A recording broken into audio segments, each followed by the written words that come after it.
Bill O'Reilly here, Friday, February 18th, 2022. You are listening to the O'Reilly Update. Here's what's happening this week in America. Texas suing the White House over mask mandates. Senator Schumer blames record high inflation on Republicans. Most voters say American society is in a state of decay. A new report ranks the states where folks stay married the longest. Also ahead, listeners sound off.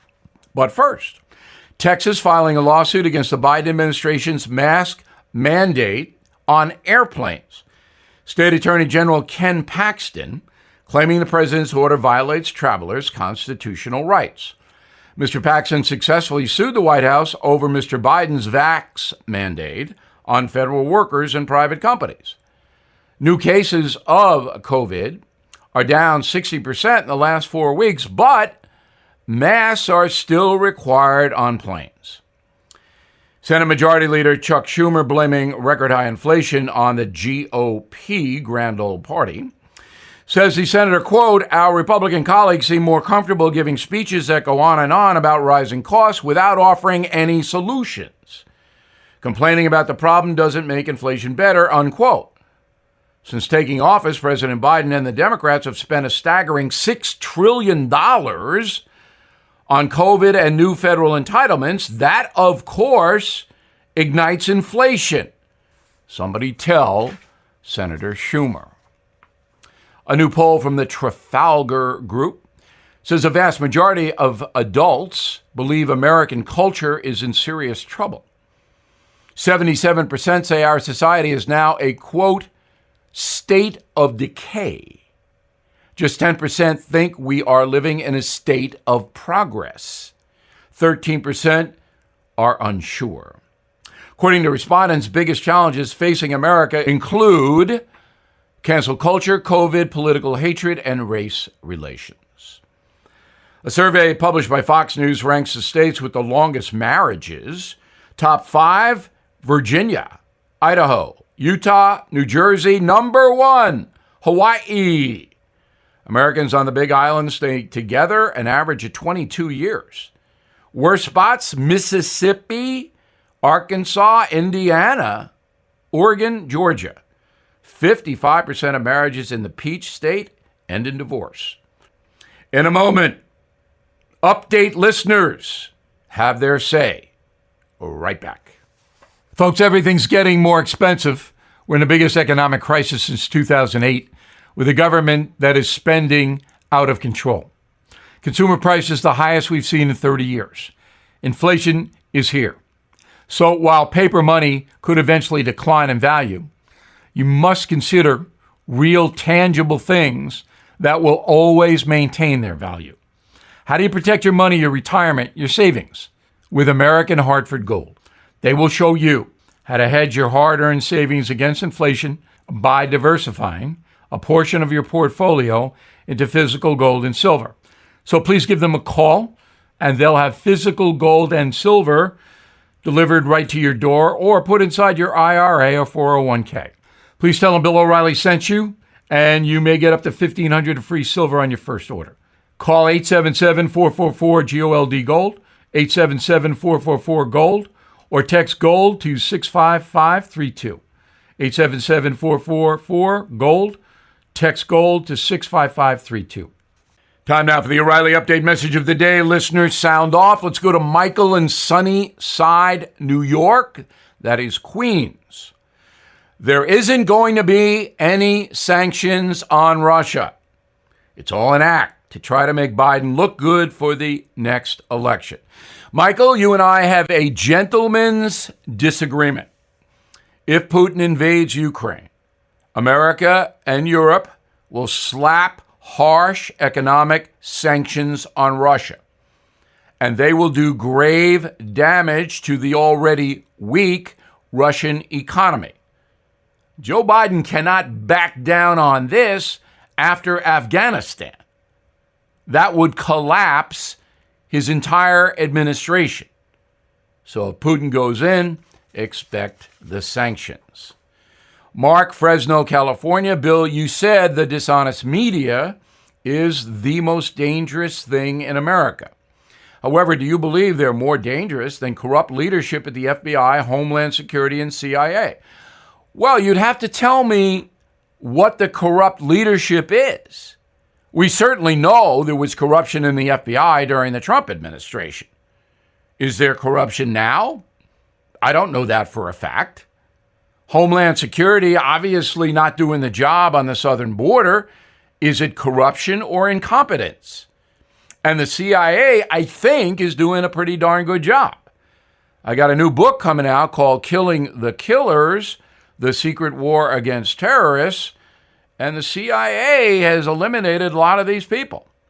So I got to have facts before I issue condemnation.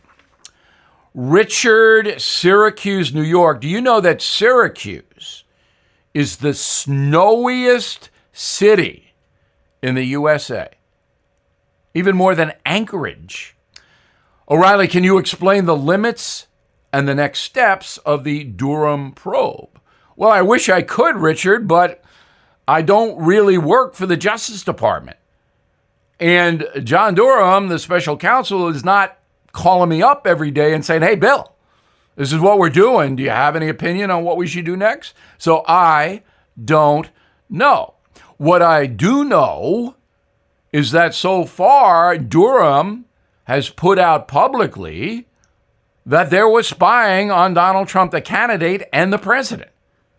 That's huge, even if the corrupt media chooses to ignore or diminish the story. Ronald, Mobile, Alabama. The New York Times is in the tank for the Democratic Party. Their famous motto has devolved into all the news the Democrats allow us to print. Everybody knows that the New York Times, the Washington Post, the LA Times, the Associated Press, USA Today, they're all liberal. And the television news operations take their cues from the newspapers to this day, even though the newspapers have far less influence with the folks than they used to have.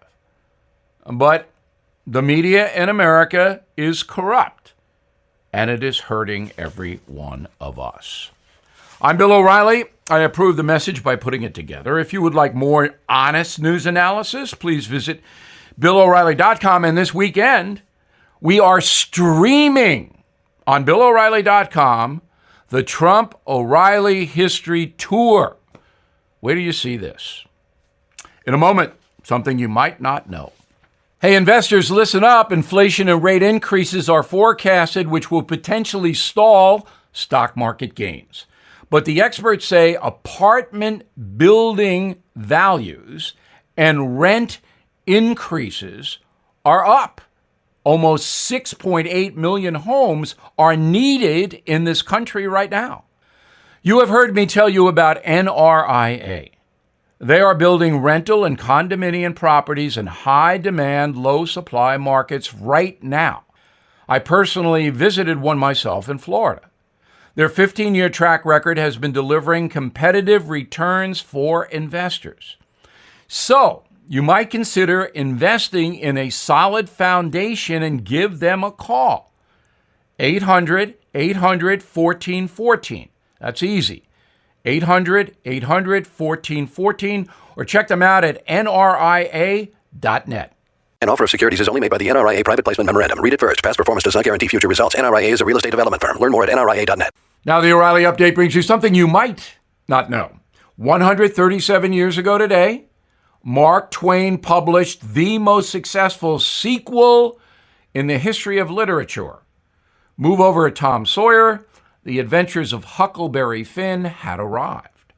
Here's how Huck went from sidekick to one of the most iconic characters in the world. Huckleberry Finn first appeared as Tom Sawyer's best friend in the 1876 book entitled Tom Sawyer. Twain saw Huck's story as a follow-up, but the material was far more serious. The novel focused on the institution of slavery and other aspects of rural life in the South, and Twain used the vernacular back then, including the N-word, in the book. Huckleberry Finn and his friend Jim were the centerpiece of the book. Huck vows to help Jim reach Ohio and freedom. Published on February 18th, 1885. The book sparked immediate controversy in a country still reeling from the Civil War. The San Francisco Chronicle labeled the work, quote, the most amusing book in years. A magazine in New York City called the story cheap, suitable only for slums. A library in Massachusetts banned Huckleberry Finn, calling his subject matter tawdry. Other libraries followed, starting a controversy that continued long after Mark Twain's death in 1910. For the next 100 years, the book came under fire for its portrayal of black characters and Southern whites. Despite the controversy, Huckleberry Finn is ranked as one of the greatest works of American fiction. And here's something else you might not know. The Adventures of Huckleberry Finn remains controversial to this day. Even now, movements exist in Connecticut, New York, Virginia, to censor sections of the book. A school district in North Carolina removed the N-word from the story, renaming the character from N-word Jim to Slave Jim. Other districts include a trigger warning for young readers, claiming the novel contains outdated stereotypes. New editions in the UK stripped the word Indian from the book, replacing it with Native American. How woke? Back after this. The COVID pandemic has shined a light on the biotech industry and how it can benefit our health. My go-to tech expert, Jeff Brown, angel investor and editor of Brownstone Research, tells me the biotech sector is seeing accelerated growth in therapeutic and tech development, yet the sector is undervalued.